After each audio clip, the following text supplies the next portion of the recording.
کو کہ جو جماعت کو رخصت کرنے کے لیے بھی باہر تک جائے گا بستی کے، اس کو ہر قدم پر 700 نیکیاں ملیں گی، ہر قدم پر 700 گناہ معاف ہوں گے، اور ہر قدم پر اس کو کہ 700 درجے بلند ہوں گے۔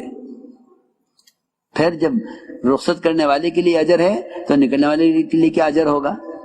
اللہ کے راستے کا غبار، جنت کا دھواں ایک پیٹ میں جمع نہیں ہو سکتے، اللہ کے راستے کا غبار اور جہنم کا دھواں ایک پیٹ میں جمع نہیں ہو سکتے، بلکہ حدیث میں فرمایا اللہ کے راستے کا غبار جو پیدل چلنے سے اڑے وہ جنت میں جنت کو حسن کو بڑھانے کے لیے بطور پاؤڈر کے استعمال کیا جائے گا۔ یہ بھی صحیح حدیث میں ہے۔ ایک روایت میں تو یہاں تک فرمایا کہ جو اللہ کے راستے میں وفات پا جائے، اللہ کا بڑا فضل ہے، کرم ہے کہ ہماری جماعتیں ملکوں میں جا کر وفات پا رہی ہیں، وہاں دفن ہو رہی ہیں۔ یہ دین کی حیات کا سب سے بنیادی ذریعہ ہے۔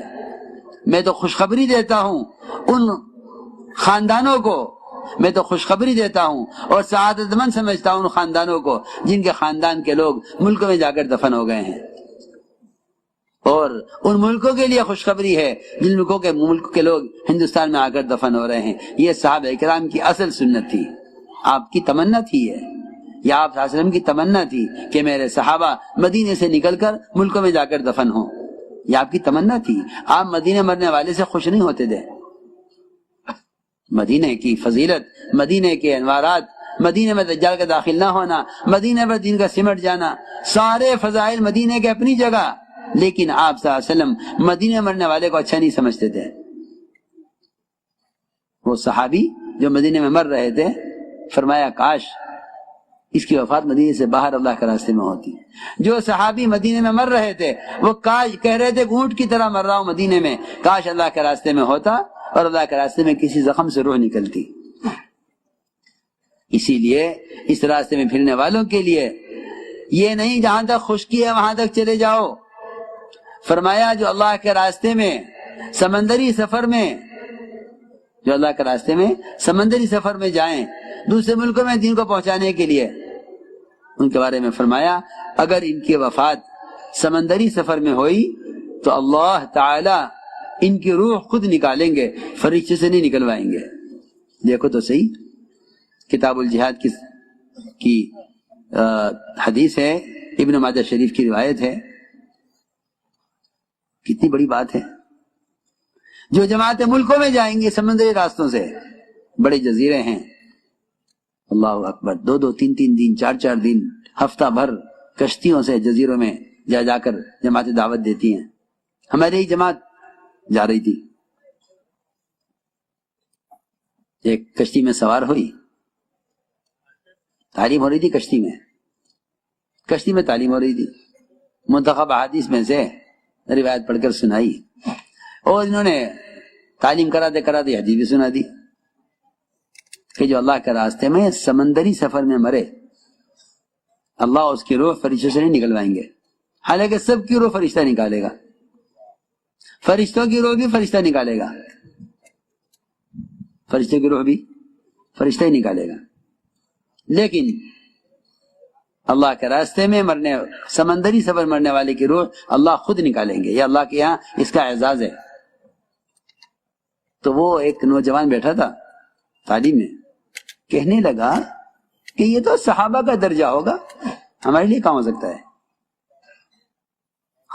تعلیم میں بیٹھا ہوا نوجوان کشتی میں، امیر صاحب یہ تو صحابہ کا درجہ ہوگا۔ امیر صاحب نے کہا نہیں، یہ صحابہ کے لیے نہیں ہے فضیلت، یہ قیامت تک والی امت کے سب کے لیے ہے۔ تو کہنے لگے کیا ہم جیسے بھی اس قابل ہیں کہ اللہ ہماری روح نکالے؟ ساتھیوں نے آگر سنایا کہ ابھی یہ کشتی اگلی جزیرے پر پہنچی نہیں تھی، یہ ساتھی تعلیم سے اٹھا، نماز پڑھی، نماز پڑھ کر لیٹا، خیر اللہ کیا، اور جب خیر اللہ کے بعد اس کو اٹھایا تو اس کی روح نکل چکی تھی۔ سچی نیتوں والے یوں سبقت لے جاتے ہیں۔ اللہ ہر ایک کے دل کو ٹٹولتے ہیں، کیا ہے اس کے دل میں؟ اس کے دل میں اللہ کے راستے میں قبولیت کا ارادہ ہے، یا اس کے دل میں اپنے گھروں میں رہ کر ملک و مال کمانے اور خواہشات کے پورا کرنے کا جذبہ ہے؟ اللہ ہدایت کا کام ان سے لیتے ہیں جنہیں اس راستے میں قبول کرتے ہیں۔ جماعت اسی طرح وہاں پہنچی لاش کو لے کر اگلے جزیرے میں، یہ کیا لے کر آئے تم اپنے ساتھ؟ سارا قصہ سنایا۔ اس بات پر پورا جزیرہ اس بات پر کھڑا ہو گیا کہ ہم ابھی نقد آپ کے ساتھ اس کشتی میں سوار ہو کر 4 مہینے کے لیے نکلنا چاہتے ہیں. وہ تو داعی کی موت دین کی حیات کا اصل سبب ہے. پورا جزیرہ تیار ہو گیا کہ یہ نہیں ہو سکتا کہ ہمارے یہاں آنے والا مہمان اس راستے میں جان دے. تو میں عرض کر رہا تھا کہ پیدل چلنے کی جہاں تک ہو سکے کوشش کرو. یہ فضائل ہیں اللہ کے راستے کے، اور خوب بیان کرو فضیلتیں اللہ کے راستے میں نکلنے کی، تاکہ یہ نقل و حرکت کی سنت زندہ ہو. مولانا صاحب فرماتے تھے اس نقل و حرکت کو ختم کرنا موجب عذاب ہے، اس نقل و حرکت کو زندہ کرنا سب سے بڑا ثواب ہے. یہ کوئی مدرسہ نہیں ہے تبلیغ کہ آدمی نکل کر سیکھ کر فارغ ہو جاوے، نہیں، یہ تو ایک جہد مسلسل ہے، اللہ کا امر ہے نکلنا. انفروا خفافا وثقالا الا تنفروا يعذبكم عذابا الیما. یہ نفر کو نصرت کے ساتھ جوڑا ہے. الا تنفروا الا تنصروه، معلوم ہوتا ہے کہ نفر ہی دین کی نصرت ہے. ورنہ آپ نے صحابہ سے عہد نہیں لیا تھا کہ میرے بعد تم نماز نہیں چھوڑو گے، زکوٰۃ نہیں چھوڑو گے، حج کرنا نہیں چھوڑو گے. آپ کو اس کا اندیشہ نہیں تھا کہ یہ فرائض کو چھوڑ دیں گے، اس کا اندیشہ تھا کہ یہ میرے بعد دعوت کو چھوڑ دیں گے. اس لیے آپ نے اس کا صحابہ سے عہد لیا، اور اللہ نے یہ صاف کہہ دیا صحابہ سے کہ اگر تم مدد نہیں کرو گے نبی کی تو ہم تمہیں ہٹا کر دوسروں کو لائیں گے جو نبی کی نصرت کریں گے اس کام پر. اس لیے میرے دوستو عزیزو، ہمیں اس کام کو انشاءاللہ کام بنا کر رہنا ہے. ہماری جماعتیں جہاں تک پیدل جگہیں پیدل چلیں، جہاں سواری کی ضرورت ہے سواری بھی استعمال کریں، سواری کا استعمال کرنا بھی سنت ہے. جہاں درمیان میں آبادیاں نہیں ہیں، لمبے فاصلے ہیں، وہاں سواری سے فاصلے کو طے کیا جاوے. سواری میں بھی ٹرین میں دعوت دیتے رہیں. آپ صلی اللہ علیہ وسلم کی سنت ہے کہ آپ سفر میں دعوت دیا کرتے تھے. سفر ہجرت خطرے کا سفر تھا، چھپ کر نکلے، آپ کے قتل کی کوششیں ہو رہی، لیکن آپ سفر ہجرت میں ڈاکوؤں کے راستے کو آپ نے اختیار کیا ڈاکوؤں کو دعوت دینے کے لیے. ہم تو ٹرینوں میں ہوں گے یا کہیں، ہم تو ایک پروگرام چلے نا، پروگرام ہمارے پروگرام نے ہمیں دعوت سے محروم کیا ہے. ہم پروگرام بنا کر چل رہے ہیں، ہم امت کی ہدایت کا غم لے کر نہیں نکل رہے، ایک پروگرام کے تحت چل رہے ہیں. امیر صاحب یہ کھانے کا وقت، امیر صاحب یہ سونے کا وقت، امیر صاحب یہ، ارے تم ٹرین میں ہو، تمہیں یہ مجمع کہاں ملے گا؟ تم بکھر جاؤ ٹرین میں، 2 یہاں بیٹھے، ایک وہاں بیٹھا، ایک وہاں بیٹھا، ایک یہاں بیٹھا، وہ اسے دعوت دے رہا، وہ اسے ملاقات کر رہا. ٹرینوں میں تمہیں ملیں گے اپنے برادران وطن ملیں گے. ان کا اکرام کرو، انہیں قریب کرو، ان سے غلط فہمی کو دور کرو، انہیں بتاؤ اسلام امن کا مذہب ہے، دسترخوان کو وسیع کرو. تم ایسے بخیل بن کر نہ نکلو جماعت میں کہ اپنی جماعت کا کھانا، اپنی جماعت کی چائے، اپنی جماعت کے، یہ بخیلوں کی جماعت ہے، یہ صحابہ کی جماعت نہیں ہے. صحابہ کرام کے ہاتھ میں کوئی نرم ٹکڑا روٹی کا آتا ایسے وہ کھلاتے جو بیڑیوں میں جکڑا ہوا پڑا ہے، خبر نہیں فدیہ لے کر چھوڑیں گے، یہ اس کو قدر کریں گے. سب سے بہتر روٹی کا ٹکڑا اس کے سامنے پیش کرتے تھے. گھٹیا کھانا خود کھاتے تھے، عمدہ کھانا ان قیدیوں کو کھلاتے تھے جنہیں اسلام میں داخل کرنے، اسلام سمجھانے کے لیے اپنے ماحول میں رکھا ہوا ہے. اس لیے میں جو کچھ کہہ رہا ہوں سمجھ کر کہہ رہا ہوں.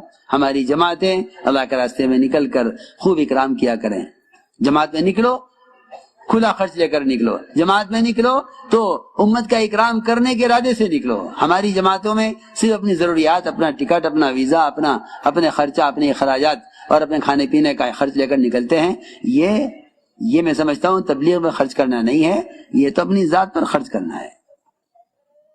فلاں ملک میں جماعت جا رہی ہے، 1 لاکھ کا خرچ ہے، 80,000 کا ٹکٹ ہے، 20,000 کھانے پینے کا خرچہ ہے. یہ تو اس کا ذاتی خرچ ہوا نا، جماعت کا خرچ تو نہ ہوا. جماعت کا خرچ تو نہیں ہوا. میری بات سمجھنی پڑے گی. ابھی تک ہماری جماعتوں کا حال یہ ہے کہ جماعت میں نکل کر اپنی ذات پر خرچ کرنے کو تبلیغ میں خرچ کرنا سمجھتے ہیں. نہیں، یہ تبلیغ کا خرچ نہیں ہے. تبلیغ کا خرچ وہ ہے جو تم نے جماعت میں نکل کر دوسروں کے اکرام پر خرچ کیا ہے، یہ تبلیغ کا خرچ ہے. تبلیغ کا خرچ یہ ہے، یہ نہیں ہے. یہ تو تمہارا ذاتی خرچ ہے. تم تجارت کے لیے جاتے تب بھی تو خرچ کرتے، بمبئی جاتے، ٹکٹ لیتے ٹرین کا، وہاں جا کر ہوٹل میں ٹھہرتے، خرچ کرتے، کھانا کھاتے، خرچ کرتے. تم اپنی ذات پر خرچ کرو تجارت میں نکل کر، اپنی ذات پر خرچ کرو جماعت میں نکل کر، دونوں برابر ہیں. تبلیغ کا خرچ وہ ہے جو اللہ کے راستے میں نکل کر دوسروں کے اکرام